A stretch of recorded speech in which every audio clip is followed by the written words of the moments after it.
Le gouvernement que je représente ici note avec beaucoup de fierté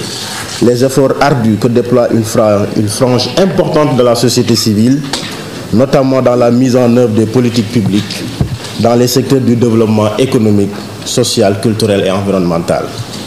Malgré les nombreuses interrogations et interpellations parfois légitimes que suscite son action, des points positifs sont notés dans le déploiement de certains acteurs et c'est le lieu pour moi de féliciter ces grands volontaires du développement qui se démènent chaque jour pour le bien-être de nos populations. Toutefois, vous l'avez relevé dans votre analyse, Monsieur le Président du CONGAT, la société civile avec son caractère composite a besoin aujourd'hui de se questionner face aux nouveaux défis du monde moderne, mais et surtout face à la rareté des ressources et le tarissement de plus en plus prononcé de l'aide publique au développement. C'est là tout l'intérêt de ces assises dont les résultats pourront permettre de définir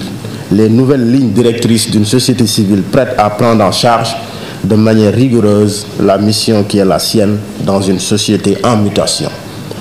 Mesdames, Messieurs les membres de la société civile, dans l'optique d'améliorer continuellement nos rapports basés sur le partenariat et la confiance, soyez rassurés de l'attention que le gouvernement prête à vos travaux et des conclusions qui en seront issues. Je félicite le CONGAT pour avoir entrepris ce projet très pertinent dont la portée est aujourd'hui sans contexte au regard du contexte et les bailleurs, particulièrement la délégation de l'Union européenne,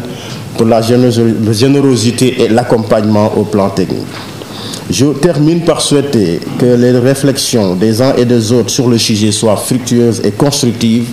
et déclare sur ces mots ouverts l'atelier national relatif aux assises de la société civile sénégalaise. Je vous remercie.